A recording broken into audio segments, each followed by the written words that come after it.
6 additional topics that were on tap, so we'll keep the floor open as long as possible for all the questions, but if you want to stay till 8 p.m., we can go slow, or I can keep us efficient. So my goal is to get everybody out of here by 5:45, but I'm gonna need your help a little bit. Please ask all the questions that you need, but I will be going through each topic prudently. I'm the only guy that brought them all. Yes, right? Second. Wait, did you bring, who brought those for him? Okay, just check. And then when her back carrying that. Yeah, shout out to the West Coast still is shelving, you know? Okay.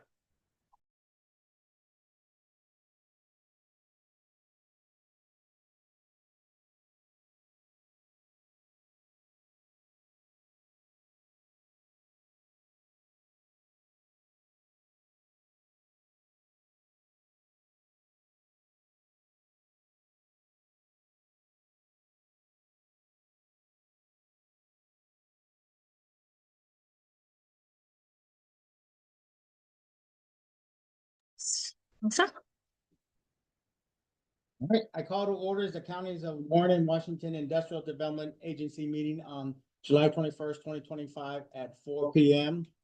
Roll call, please, Ally. Nick Caimano, Here. Kevin Mahoney, Here. Jim Nolan, Here. John Tafflin, Here. Tim Robinson, Here. Dan Bruno, Here. Juan Gonzalez. Here. We have a quorum. We have 8 out of 10. Great. Item number 2 on the agenda on page 3, starts on page 3, the approval of the June 16th IDA board minutes. I entertain a motion to accept that. Tim, second. Nick, any questions or concerns? All in favor? Hi. Any opposed or abstain? Motion carries. You get those. Okay, great. All right, moving on to the treasurer's report. Start on page 2. We'll turn it over to the treasurer. There you have in front of you the accounts payable totaling $98,000, of which 47,000 are reimbursable through various grants that we have. 12,000 Labella, 18,000 for Labella again, on the May and June services. We have another 16,000, I'm sorry, 14,000 that are legal fees that will be reimbursable, and the small fast New York grant that's reimbursable. So that makes up the payables. Happy to try to answer any questions. Great. With no questions, I'll entertain a motion to approve the payables. Jim, second. Nick. Roll call vote, Ally, please. Nick Caimano, Here. Yes. Not here. Kevin Mahoney, Yes. Jim Nolan, Yes. John Tafflin, Yeah. Tim Robinson, Yeah. Dan Bruno, Yeah. Juan Gonzalez. Yeah, Motion passes. great. Year-to-date financial reports on page 6, treasurer.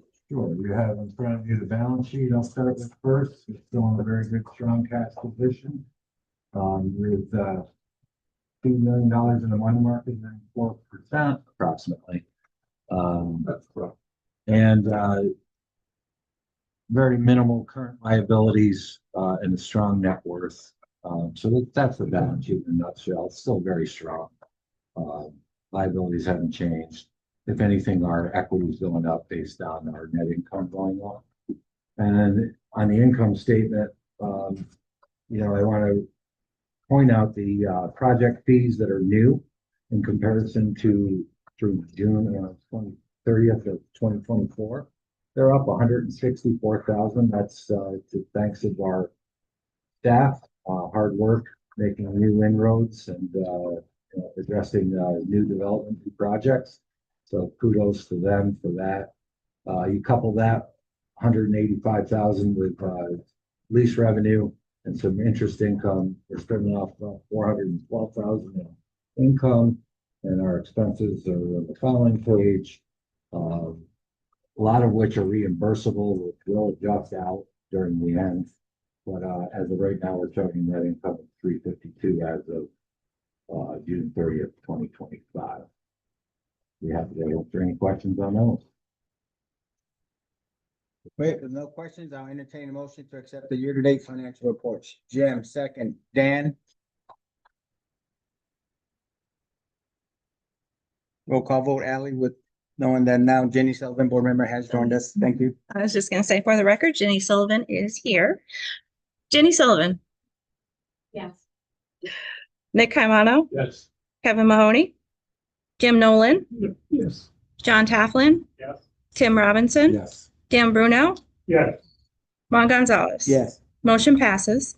Great. We're gonna jump to number 7 on the agenda, new business. We will start with the consideration of the Pennant Property Management Application Acceptance Resolution, starting on page 21. We'll turn it over to Chuck for that discussion. Okay, good afternoon. We're gonna start with the patent property management application. With us, we have Chris Patton and David Patton. I'll ask one speaker. You're actually right to the podium. if you don't mind. So what I'd like to do is, Chris, if you could just sort of describe the project, and then I'll circle back and describe the incentives, and then we'll answer any questions. That sound good? Yeah, great. Chris Patton, with that property management, prior to installation is located at 10 Broad Street. I'm sure all you're familiar with the Radiate project there, the Radiate property that has been boarded up for several years. So the design of the concept, when we, as everyone may know, in Glens Falls, there's a parking issue. So we, I connected with a couple of people and created this idea to take care of 2 different properties at the same time.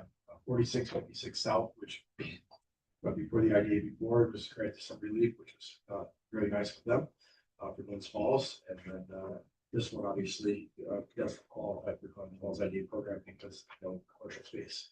But the idea was to take care of parking for both the 4656 South Street project, as well as potential for the new 24 unit building here. I think this is going to be a staple to the city. It's really a reflection of how the DRI investment downtown has really pushed out and inspired people like myself and many others to invest up there in that downtown area.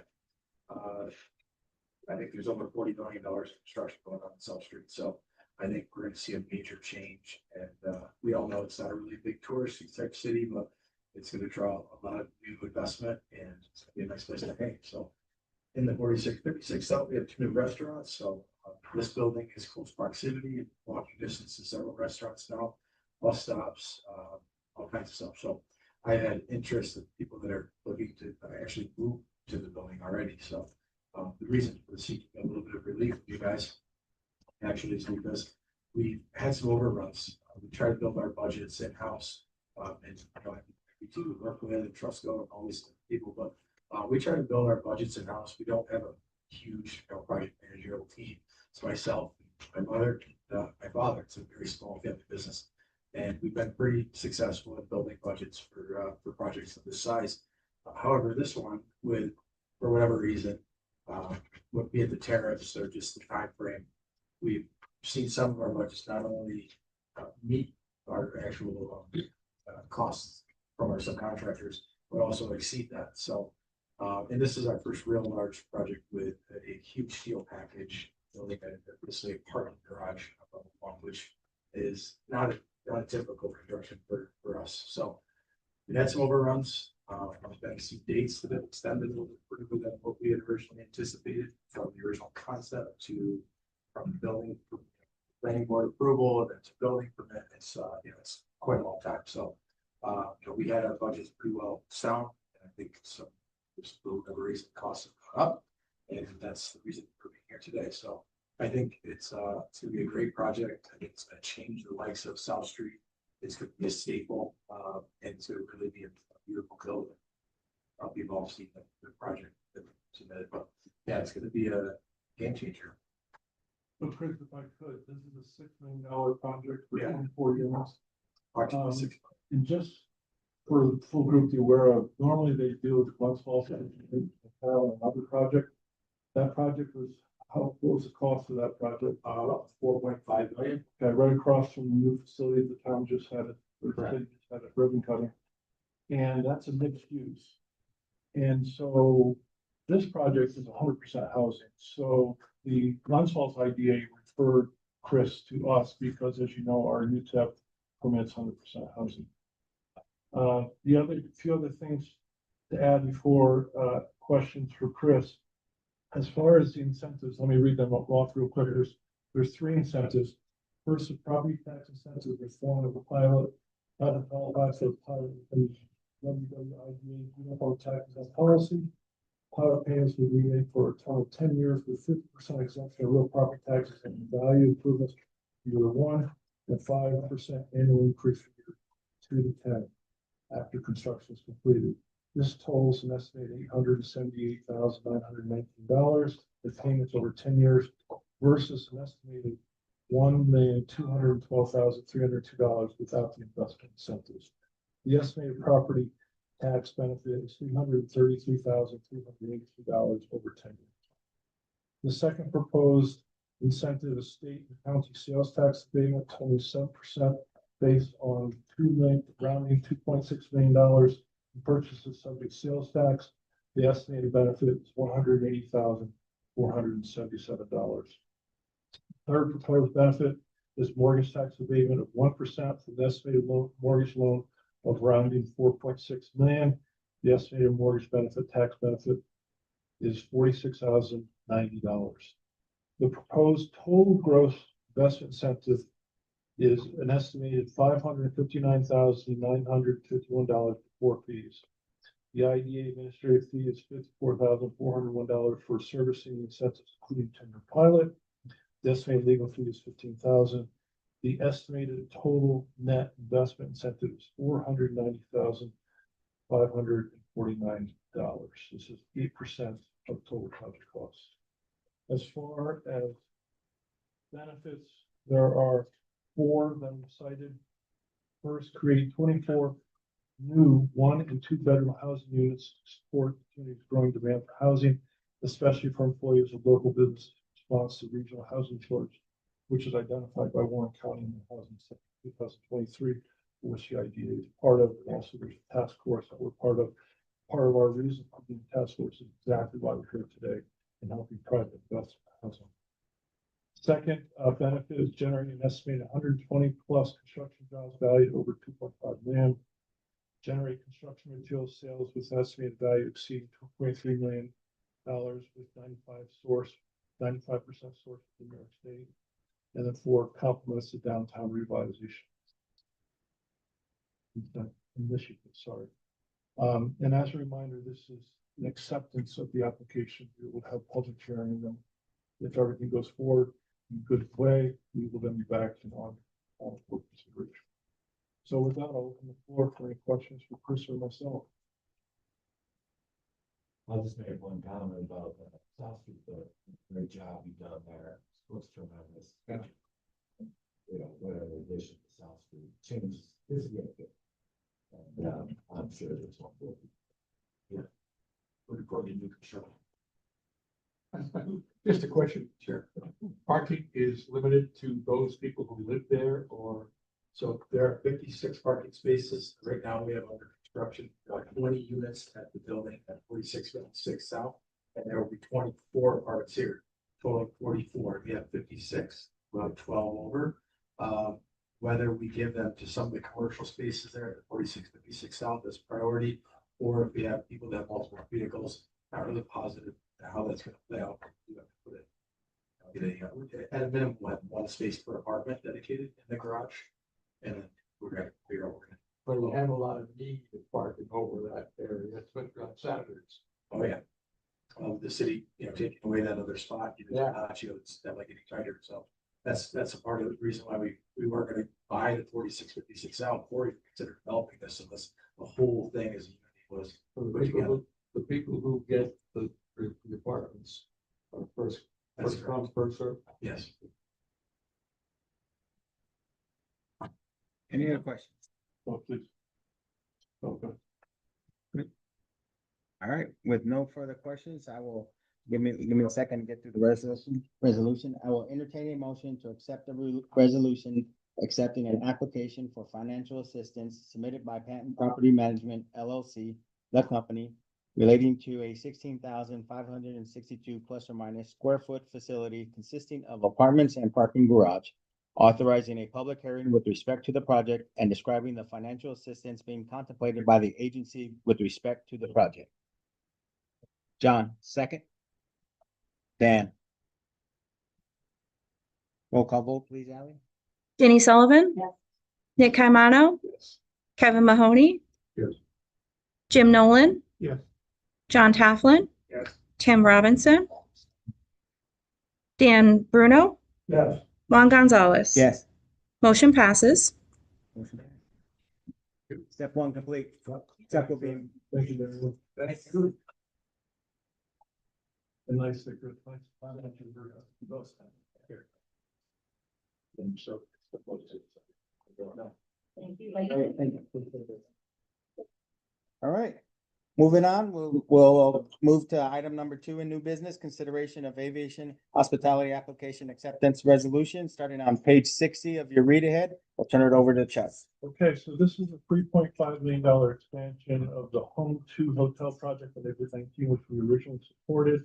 We have with us Bhavik Jarwali and Jack Kelly, who you might remember from past meetings. Welcome, gentlemen. I think Bhavik is going to describe the project, and then I'll go through incentives, and then we'll answer the question.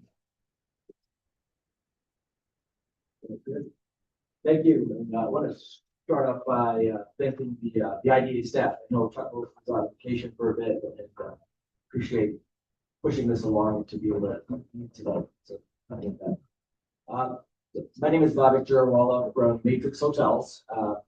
You may remember we did a presentation not too long ago for a new hotel adjacent to the existing Home 2 at 524 Aviation Road.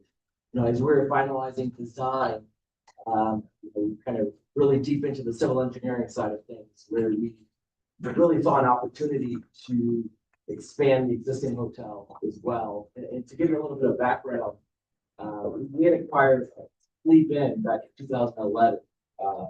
We fully renovated this property and it performed really well. And talking to our customers back then, there was a lot of customers that were loyal to brands like Hilton, Marriott.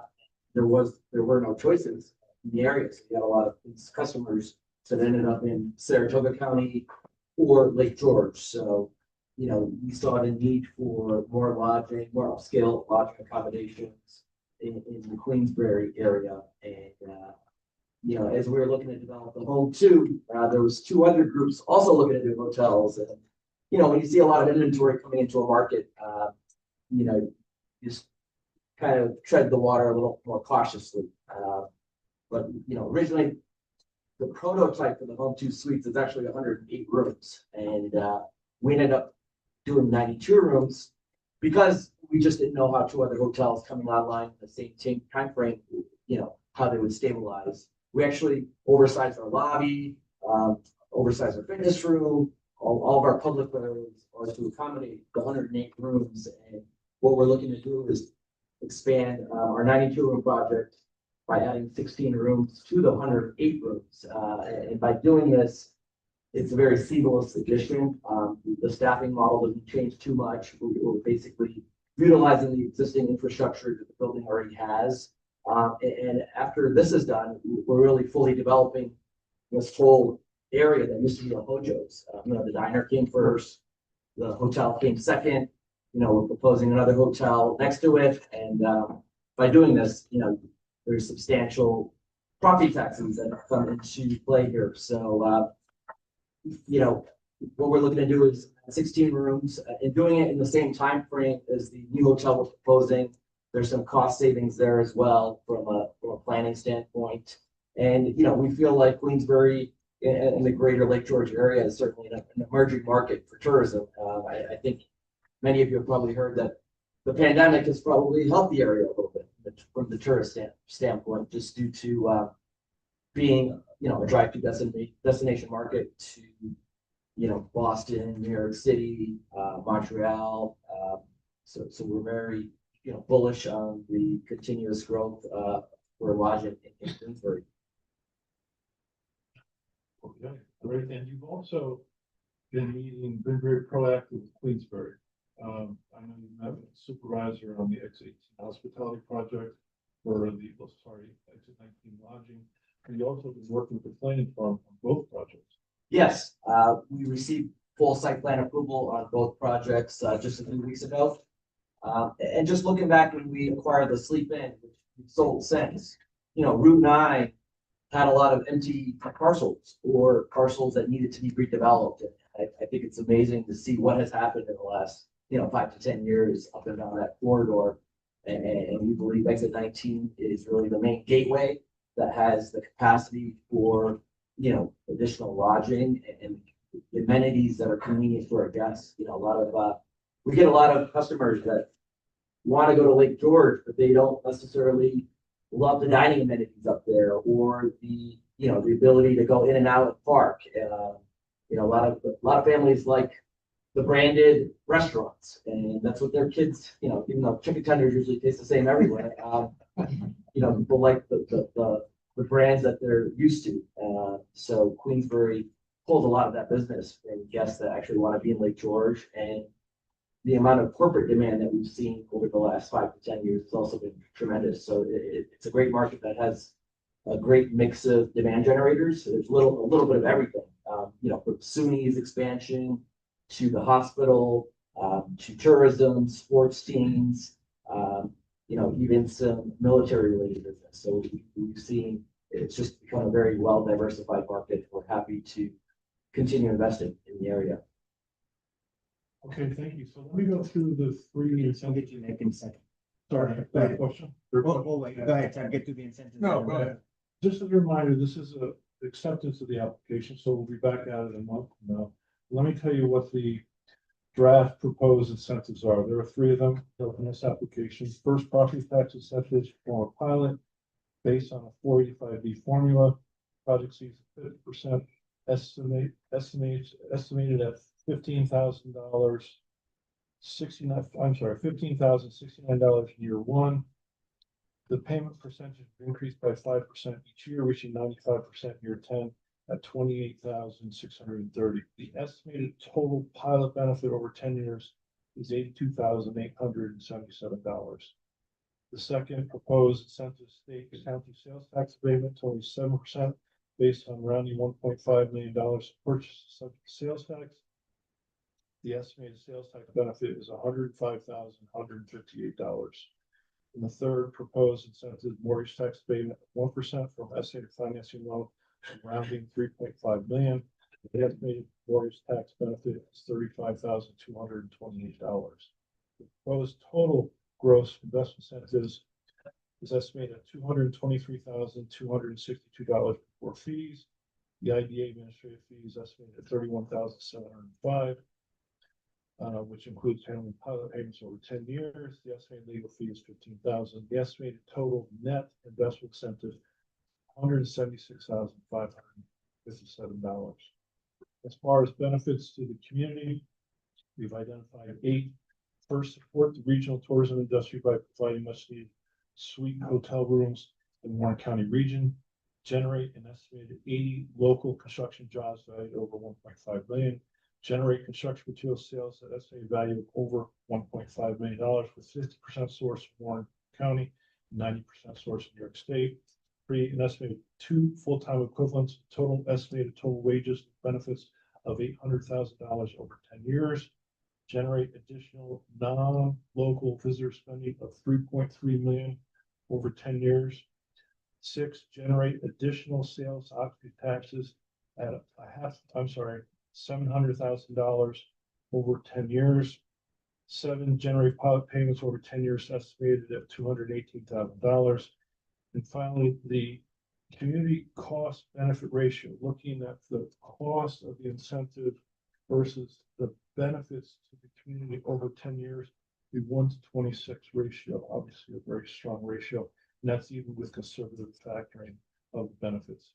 The net present value of the 10-year project is $4.6 million. So with that, we'll now open the floor for any questions. Nick. But, Go ahead. I have a couple of questions about there. You've been through the planning board and all that. How much you got? You're expensing the one you have. Correct. You're gonna put another one in there. Correct. Okay. What have you done as far as the movement of the traffic? But just without having restaurant or motel, that's the best for us up here, best spot in the world. But there's a movement there, it makes it very difficult. You have 2 two good restaurants right there in the corner, two, which cause problems. What have you done there? And how- Well, before the hotel was constructed, and this was a deal that we struck with Pyramid, when they still owned the property. The town required a connector road to be built from where the Hojo used to be down to the mall. Yeah. And the cost of that connector road was $700,000. And that was a requirement that the town felt was needed to alleviate the traffic concerns, because anyone that's making a left, say you're trying to get back onto the highway, you can't make a left, that's a right only. So if you want to make a left, you have to take this new connector road that was built in 2018 that will take you to a trafficked intersection. So that was a huge infrastructure improvement that gave a lot of additional capacity. Because it's good. I'm saying it's better than we used to be. And the problem is that it's not, people don't know. I've lived here 2,560 years. And I didn't know about that road going out the other way. Even the other day when we had breakfast up there. Need more money, Yeah, need more signs. there's some wayfinding signs present. We can certainly take a look at that in terms of, I think, maybe adding one, but there is wayfinding signs. Make it easy for the people to get in and out. Yeah, right. Bob, is it fair to say that with the additional Marriott property, there will be more signage inherently because we're gonna have that Marriott right there. Right. So with the Marriott, and by the way, we're gonna talk about the Marriott project next on our agenda, so we'll come back to this. But it's fair to say with the combination of both projects, the signage will inherently be better. Yes. Okay, thank you. Anybody else? All right, with that, give me a minute to get through the resolution.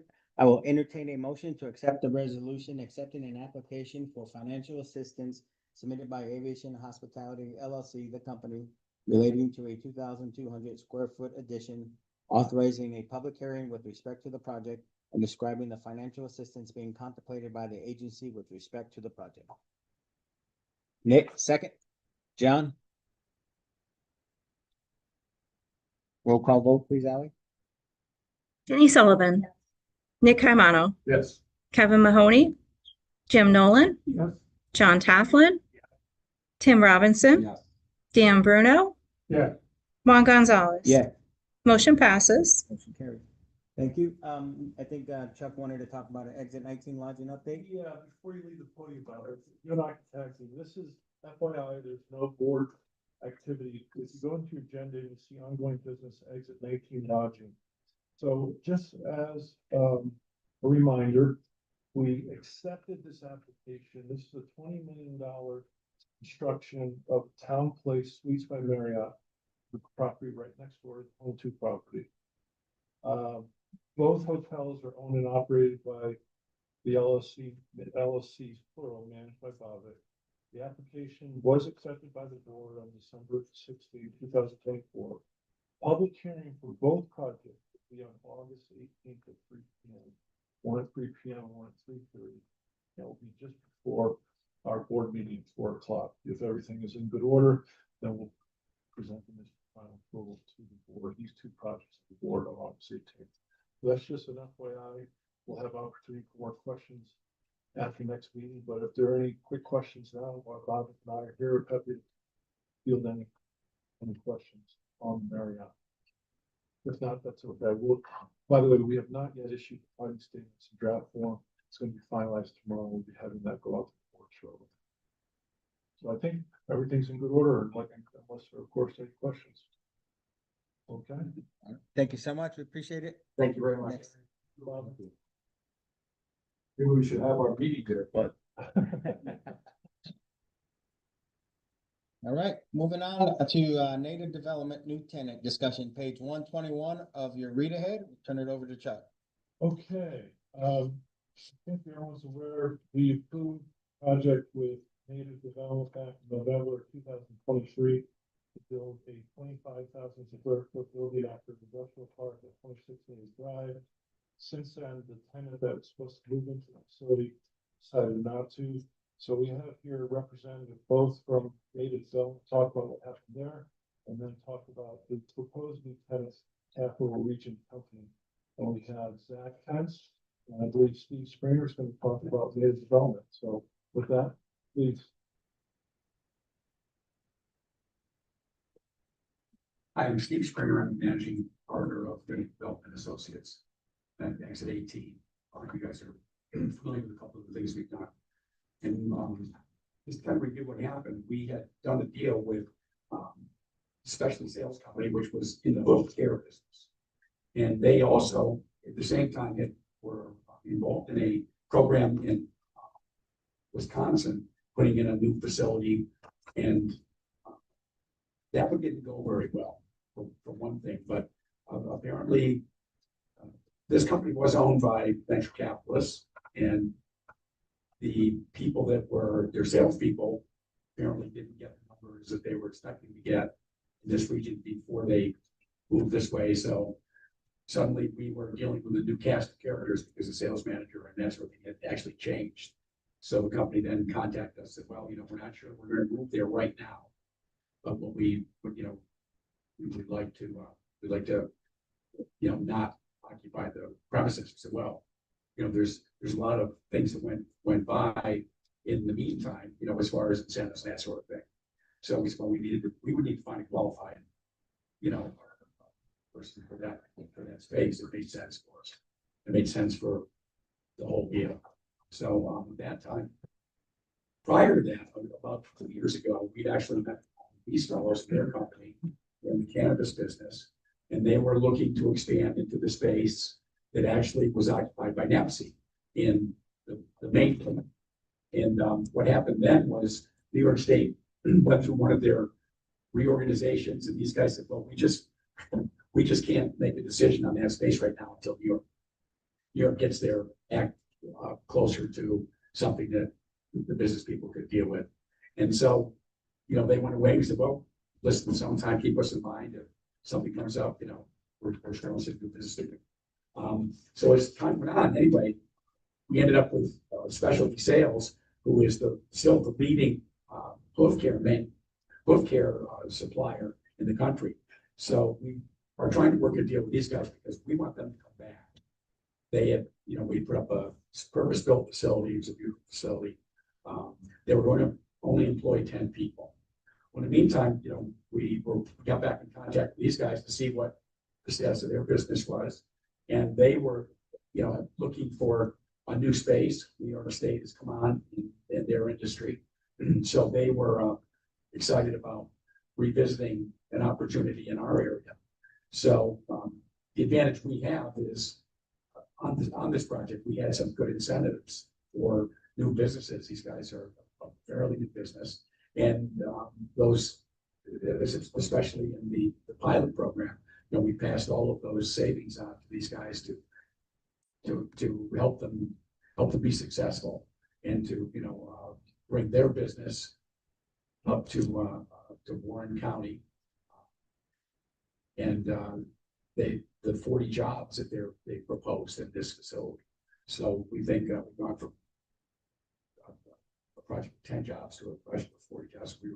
We're very excited about the prospect of that, and we're able to help out a company and move somebody else into Warren County. So that's how the thing went on. It was kind of a continuation of discussions we had with the guys in the past, but just happened to that's kind of the way it developed.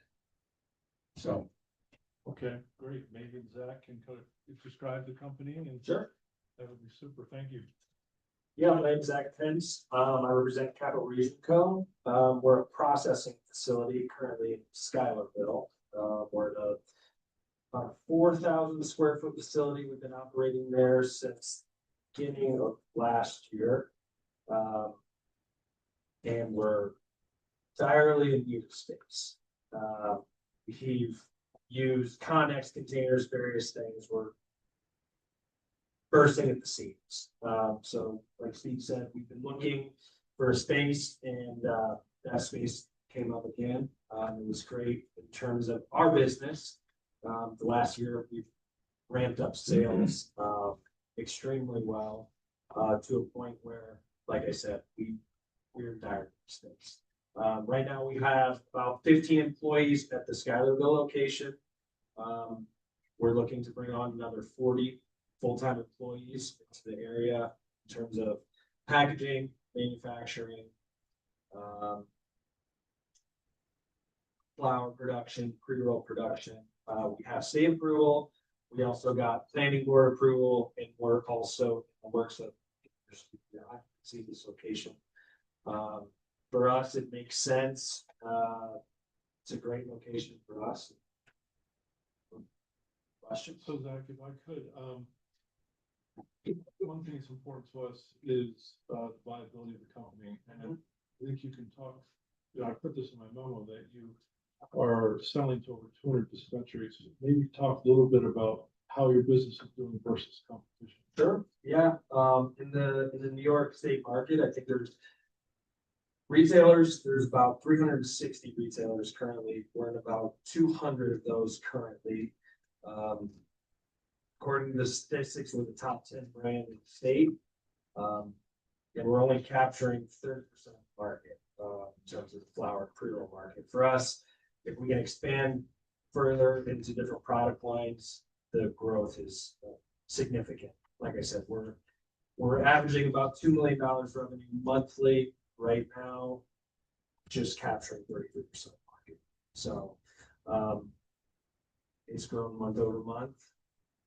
That's, Yeah, and as far as the employees, just comparison of the original tenant and now a possible new tenant, the compensation was about $600,000 per year with the old tenant. If you hit 45 positions, you're up to, I think, 2.3 million. So that's a significant increase in the wages and benefits, the positions and the wages and benefit for the town of Queensbury. I know we talked about also a different demographic. Generally, our staff is younger, so it kind of brings in high 20s, low 30s in terms of the manufacturing to kind of just a different vibe in the town and get those people a job as well. Yeah. And just if I could add, back on June 18th, Jim Sipon, president of Warren County EDC, and I toured the Scholar Road facility. It was very professionally run, very well organized. Yes, you were bursting at the seams. So that was a very helpful tour. So thank you for that. Yeah. So with that, let's open up for questions. Will you be retaining the Scholarville location?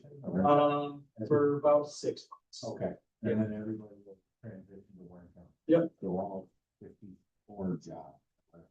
Sorry. Well, I think you said 15, but that 40 includes Oh, okay. 15. Is that correct? Yes. So I've seen in the numbers I use, we did up to 45. Yep. Is that correct? It could be more. Okay. Yeah, We'd 16 like to hear that. existing, Yeah. Yeah. Another 25. At least another 25. Great. Yep, great. All I got. Does anybody have anything else?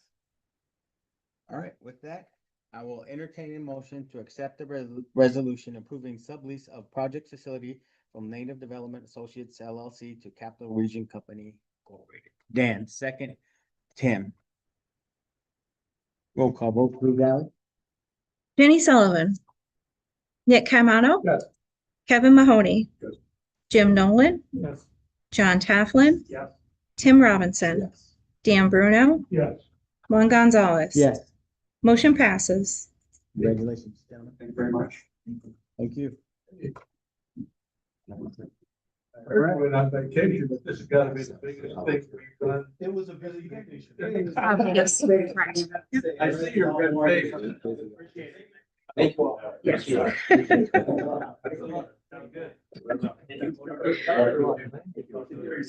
know what? I don't, yeah. For this, we don't need a public hearing because the actual, Last time, thing like that, was down in New York City. not for what we just did. That application had already been approved. We're just changing tenants, but the other three, yeah. All right, here we go. Trying to get everybody out of here in a timely fashion. Reports of committees. We'll start with the park chair update. Outside. I think it's good, I'm working away. Containing the brush, etc. Yeah, bigger, more work. Well, He went, a lot of equipment out of there. a lot of- Why? So, I was there last Thursday, I saw two people up on that mound of dirt doing some boring. I didn't have time to stop and ask who they were. But That's the testing for the clean fill. thought so. Is it? Yeah, it is clean. Is it? Yeah, they just need to verify. it. It's original from the site. That's two right there. So And they're taking. they're Considering. exploring, they're testing it to figure out if they're interested. I suspect it'll clean results, and then with the truck coming in and out, the economies of scale might be good for them. And the distance, the proximity to the sites, so it might be an opportunity for us to get rid of the pile, which is sort of a way to go. So anyway, that site is pretty good. We haven't had a meeting with our consultant for quite a while regarding the infrastructure, the sanitary sewer or the water or anything else. So hopefully this Wednesday, we have another meeting with Labella. We really need to rattle their cage. You can, yeah. So anyway, that's Great. discussion for another time. Now, the airport industrial park. Bob Holmes, Steve George from North Country, so whatever, and I met with DEC in Warrensburg. Three ladies there. Regarding we talked about the 100-foot buffer for wetlands, and that's the effect on our remaining parcels of land. It's not a good effect. Very bad. I don't have things in front of me, but really affects the saleable land, the value of that, and what we're left with. Bob Holmes working on what we were doing in meeting with them was trying to lay the groundwork for them to relax that requirement back to the 50-foot buffer, which we pretty much do. But I haven't heard anything from them, DEC, and I haven't talked about Holmes. He's still working on it, and Steve George. We were hopeful that, well, I won't go into all the details, but we're hopeful that maybe that'll work out.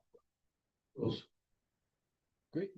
All right, we'll turn it over to Chuck for the rest of the canal side and AIP updates. Okay, just adding on, trying not to be redundant, we'll start with the canal side project updates. With the water capacity expansion, Mobile has submitted a will serve letter on behalf of the IDA, Village Port Edward Water District. Included was a water system engine assessment for a very detailed report. We're expecting to hear back shortly. Before the letter and the assessment were sent, Mobile was actually working with the district, so I suspect we'll get positive feedback from the district fairly quickly. Next topic is wastewater treatment system. Labella is completing the conceptual engineering for DEC review. As you may recall, DEC indicated discharge to Champlain Canal under specific requirements would likely be acceptable. So that would be the goal of this conceptual engineering document that Labella put together now. The third item is the East Street detour for a 2026 bridge replacement. Canal Corp, owner of the land that allows us to go from East Street to our back gate, has provided help feedback on minor road modifications they would require. And we have retained Bob Holmes, our consulting engineer, to draft conceptual engineering plans, which Canal Corp has agreed to unofficially review. Will help us with formal application with Canal Corp later this summer. And finally, the fourth issue as far as the projects, natural gas supply and application for conceptual engineering has been submitted and accepted by National Grid. It will be something that I think I'll have to keep on top of and keep bugging them every few weeks, but at least the process is slowly starting. Any questions about those projects before we go on to maintenance? Going on to maintenance, Dan mentioned about Everett tackling the mowing and new equipment. Just to go back, the heavy vegetation growth in June outstripped the capability of our mowing equipment, which is basically just a tiny little tractor. And after pre-approval from Dan, we gathered 3 quotes for renting a tractor skid steer with heavy-duty mower for 1 month, because we just, between the rain and the growth, we were just really overwhelmed with grass that was 18 to 24 inches tall. The lowest bid was from Sunbelt Rentals in Clifton Park. It was over $1,000 less than the other 3 quotes. The final cost, including delivery insurance, was $5,234.56. And I do need board approval for that rental. Well, I will entertain a motion to accept the Sunbelt rental for the mowing equipment. Tim, second. Nick, I have a question. yes. How many, rental companies? Actually about 10. And it was quite difficult. And we only got 4 that actually quoted for us. And this one was down in Clifton Park. One in Queensbury was higher and one in Saratoga was higher. So, but even with delivery charges, you know, they're further away, they were still $1,000 less. And that includes, there was insurance required. Our insurance company quoted more, about $1,000. They quoted $600 for their insurance. And there's delivery charge, and it was for a month period. So, you know, but no doubt the $5,200 is not cheap, but desperately needed piece of equipment. Yeah, I understand. Yeah. Thank you. Roll call vote, please, Ally. Jenny Sullivan, Nick Carmano, Yes. Kevin Mahoney, Yes. Jim Nolan, Yes. John Tafflin, Yes. Tim Robinson, Dan Bruno, Yes. Juan Gonzalez. Yes. Motion passes. Okay, thank you. Before we leave Canal Side Maintenance, I did talk with Everett today, and he is concerned about our used rider mower that we do have and whether it's adequate. So he and I will research some opportunities. We'll talk with Dan, or to come as a heads up for our August board meeting. Now, If I may, one item on maintenance, the grass is starting to grow again inside the substation. We're gonna have to. yep, Dan and I were just talking Okay. about that today. We'll knock that down. Perfect. Moving on to Canal Side 10 updates. As we know, CHPE discontinued soil storage operation at the end of May, cleaned out the bins in June. Sterling Engineering, working on our behalf, has inspected the site and the records for the activity and completed an inspection closeout letter. There are a few remaining action items that are being closed out, and the site now is all clear. We just need to do a few more things, including moving some tanks that they had there for water retention. They're just literally on wheels that need to be moved outside. So there's not much left. We have the data in thumb drive. So we're about to close out everything with that soil storage operation. Number 2, Dan mentioned he saw people taking samples of our land. I've had no word.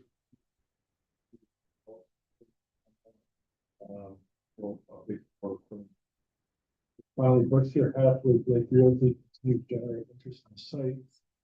We currently have 3 parties that are doing due diligence on the site, each at different stages of maturity, and obviously more to come as they continue to do their due diligence. That is it on Canal Side. Before I go to Airport Industrial Park, are there any questions about Canal Side? Only question I have is on lease receivables. Is that gonna change that since that lease was ended early, or is that gonna be an end of year item? Nothing we have to answer today, just something to make sure we have the right answer for. We should contact. Yeah, I think we actually already did it. Okay. They do know, and we've adjusted the books accordingly. Perfect. Great, thank you, Ally. So the Airport Industrial Park, Dan mentioned the meeting back,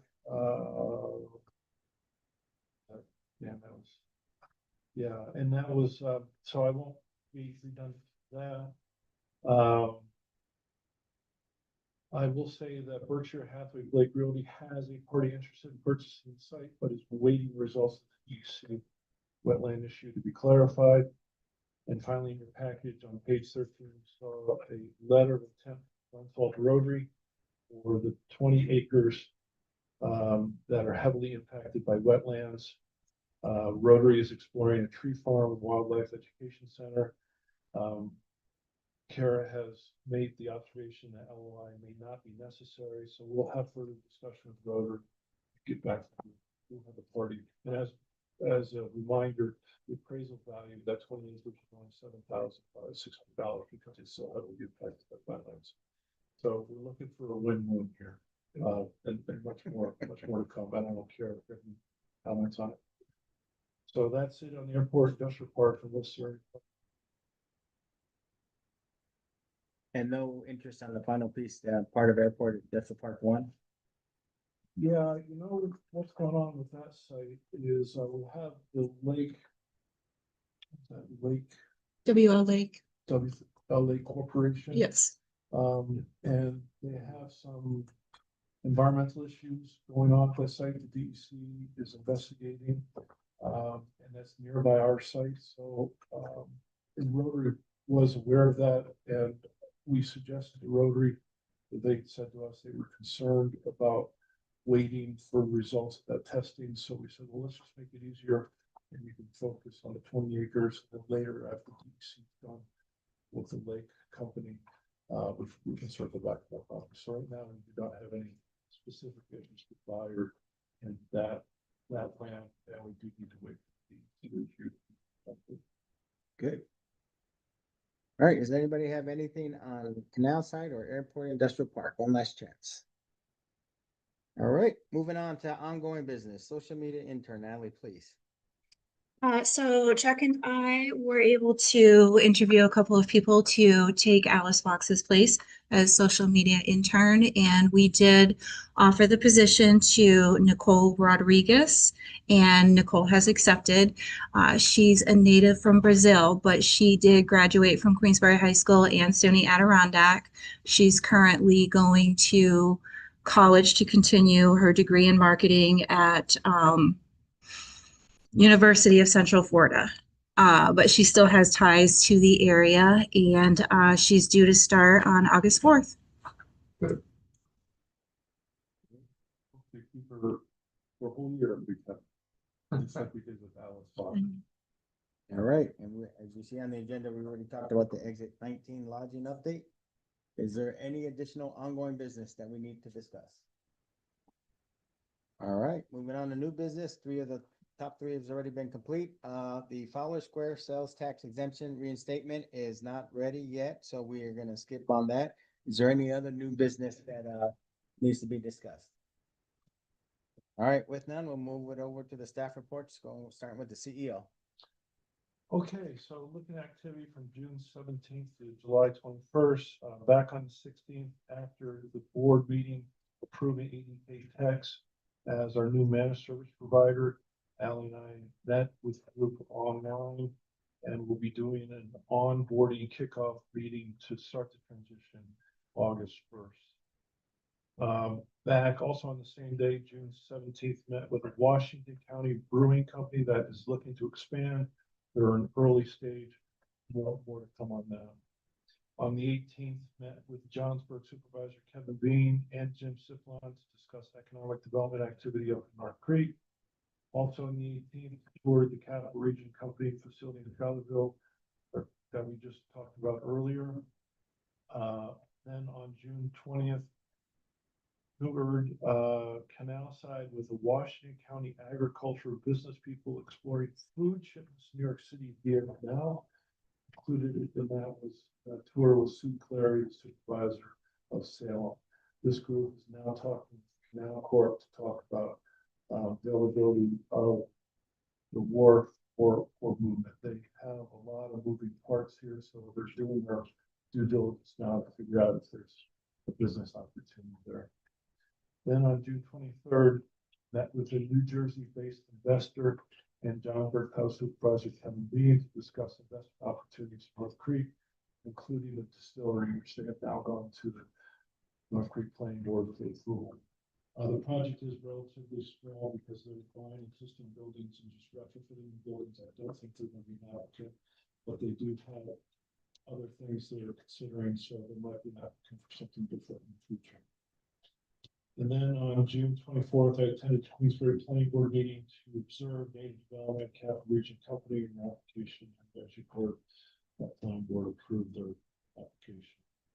Then on June 26th, toured Labella electrical subcontractor group Canal Side. This is electrical work for the on-site sewer treatment facility, and Dan Bruno was with us with that tour. As far as year-to-date engagements, we have 31, and we have 6 in manufacturing distribution, 4 in tourism and recreation, 2 in hotel and resort, 3 in food and beverage, 3 in mixed, 6 in housing, 1 in energy, 1 in medical, and 5 in other. Of this 31, 25, I'm sorry, of the 31, 7 are potential or actual applicants in 2025. 3 are potential applicants in 2026, 11 are unknown, and 10 will probably not be applicants. And as far as our pipeline list, we currently have 18 in the pipeline list, 6 hotel and resort projects, 5 housing, 1 tourism recreation, 3 manufacturing distribution, 2 mixed use, and 1 food and beverage. Of those, 1 is an application that was accepted. 4, that's the exit. 19 lodging, 4 are advancing. 2 we just of the 4 we just accepted today. We have 4 that are possible applicants in 2026. We have 9 who are still exploring, and we have at least 13 that have gone inactive. With that, that's on the report. Any questions? All right, no questions for the CEO. We'll move to the administrator. I just have a quick update about the village taxes. We only have 3 projects that pay village taxes. 2 of them have paid. We do have 1 remaining for Greenwich Preservation. I did speak with their office, and they do plan on making a payment by the end of this month. Great. Yeah. So with these tax, what are the repercussions? They don't pay, we pay, or you don't? No, we don't pay until we get paid. It's just a pass through. So until I get their payment, the taxing jurisdictions don't get paid. However, the taxing jurisdictions do incur a late penalty. The IDA doesn't, but the jurisdiction does. So I pass that penalty on to them at the beginning of every month that they're late. I go ahead and give them a revised invoice for what they're now due. And they need to pay more. Thank you. Yep. Any other questions for the administrator? All right, with that, I'll open it up to public comments. I just want to tell you that my wife and I went over to Salem on Saturday for the Bruce Ferguson thing. Very good. I spoke for this one here, what he did, what he's going on now. Big crowd. They love him over there, by the way. And she's still waiting for our trip over to the place. What are you doing Friday? I don't know. We'll talk. All right, great. Any other public comments? Do we have any public online? We do not. All right, with that, I'll entertain a motion to adjourn the meeting. Kevin's first. Make a second. All in favor? Aye. Motion adjourned. I froze the last time Kevin said that. Military.